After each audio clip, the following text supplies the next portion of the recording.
మన తెలంగాణలో మొట్టమొదటి ఫ్యాక్టరీ అవుట్లెట్ మన ముకుంద జ్యువెలర్స్ లో లైట్ వెయిట్ ఆభరణాలు కలెక్షన్స్ ఎన్నెన్నో అన్ని జ్యువెలరీస్ పై VA కేవలం 2 to 12% మాత్రమే. విచ్చేయండి ముకుంద జ్యువెలర్స్.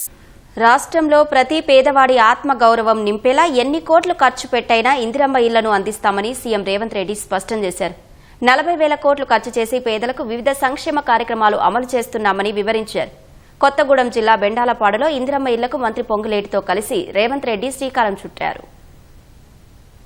రాష్ట్ర ప్రభుత్వం ప్రతిష్టాత్మకంగా చేపట్టిన ఇందిరమ్మ ఇళ్ల పథకం అమలులో మరో ముందడుగు పడింది. రాష్ట్రంలోని తొలిసారిగా ఇందిరమ్మ ఇళ్ల ప్రారంభోత్సవానికి భద్రాద్రి కొత్తగూడెం జిల్లా వేదికైంది. సొంత గూడు కోసం నిరీక్షిస్తోన్న రాష్ట్రంలోని నిరుపేదలకు కొండంత భరోసా నింపేలా ముఖ్యమంత్రి రేవంత్ రెడ్డి చేతుల మీదుగా కొత్తగూడెం జిల్లా బెండాలపాడులో లాంఛనంగా లబ్ధిదారులతో కలిసి ఇందిరమ్మ ఇళ్ల గృహప్రవేశంలో పాల్గొన్నారు. పేదవారికి ఇళ్లు ఇచ్చి ఆత్మ గౌరవాన్ని నిలబెట్టిన ఘనత కాంగ్రెస్ దేనని స్పష్టం చేశారు.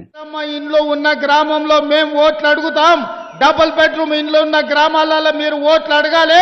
ఒకవేళ ఏ నియోజకవర్గంలో అయినా మీకు డిపాజిట్లు వస్తే తప్పకుండా చంద్రశేఖరరావు గారు మమ్మల్ని మన్నించమని క్షమించమని నేను అడుగుతాను సవాలు విసిరిన. హనుమాన్ల గుడి లేని గ్రామం ఉండొచ్చు, హనుమాన్ల గుడి లేని గూడెం ఉండొచ్చు, కానీ ఇందిరమ్మ ఇండ్లు లేని గ్రామము గూడెము తండాలు లేవు అంటే ఇందిరమ్మ ఇండ్లు తండాలలో గూడాలలో మారుమూల పల్లెల్లో పేద వాళ్లకు ఇండ్లు ఇచ్చే ఆత్మ గౌరవాన్ని నిలబెట్టింది కాంగ్రెస్ పార్టీ అని చెప్పి నేను ఈ సందర్భంగా చెప్పదలుచుకున్నా.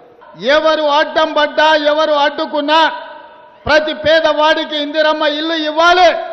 ఆ ఇల్లు కట్టుకోవడానికి 5 లక్షల రూపాయలు ఇవ్వాలని ఆయనలో నిర్ణయం తీసుకున్నా. నేను నిశితంగా గమనిస్తున్నా. 20 నెలల తర్వాత ఇవాళ మీ ముందర ప్రకటిస్తున్నా.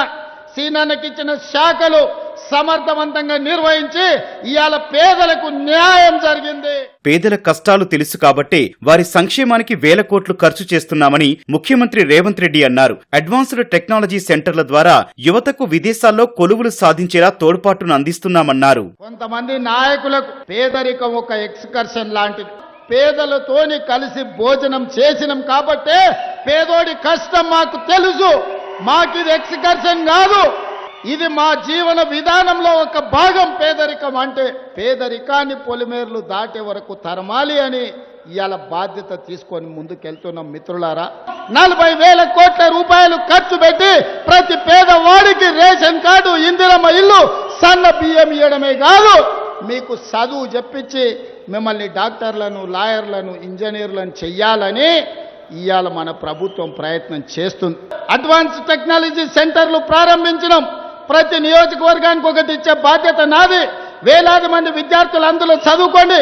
మీకు సింగపూర్లో, సౌత్ కొరియాలో, జపాన్లో మీకు ఉద్యోగాలు ఇప్పించి మన బతుకుల్లో వెలుగులు తీసుకొచ్చే బాధ్యత నాది. ఖమ్మం జిల్లాను అభివృద్ధి చేసే బాధ్యత ఈ ప్రభుత్వం తీసుకుంటుంది. రాబోయే 10 ఏళ్ళు ఇందిరమ్మ రాజ్యం ఉండాలి. పేదవాడికి ప్రతి వాడికి ఇల్లు రావాలి.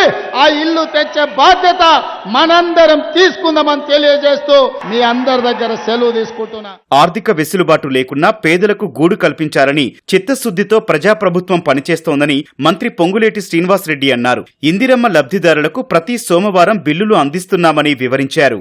గడిచిన 10 సంవత్సరాల ఆనాటి పరిపాలనలో పేదవాడిని ఆ ప్రభుత్వం చేడ పురుగులా చూసింది. ఈ పేదోడు ప్రభుత్వం వచ్చిన తర్వాత పేదవాడి ఆత్మ గౌరవాన్ని కాపాడే దాంట్లో మొదటి సంవత్సరమే 4.5 లక్షల ఇళ్లు, ప్రతి నియోజకవర్గానికి 3,500 ఇళ్లు తగ్గకుండా ఇస్తూ ఐటీడీఏ పరిధిలో సుమారు 25,000 ఇళ్లు అదనంగా ఇవ్వటం జరిగింది.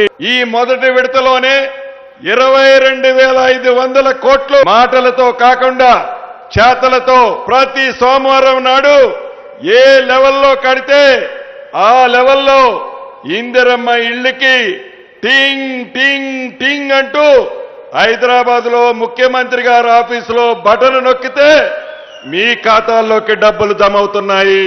అంతకుముందు చంద్రగొండ మండలం బెండాలపాడులో ఇందిరమ్మ ఇళ్ల పైలాన్ను సీఎం ఆవిష్కరించారు. లబ్ధిదారులతో కలిసి స్వయంగా సామూహిక గృహప్రవేశ కార్యక్రమంలో పాల్గొన్నారు. ముఖ్యమంత్రితో పాటు జిల్లా ఇన్ఛార్జి మంత్రి వాకిటి శ్రీహరి, రెవెన్యూ శాఖ మంత్రి పొంగులేటి హాజరయ్యారు. ఇందిరమ్మ ఇంటి లబ్ధిదారులకు సీఎం పట్టు వస్త్రాలు అందజేశారు. లబ్ధిదారుల ఇంటి ముందు మొక్కలు నాటారు.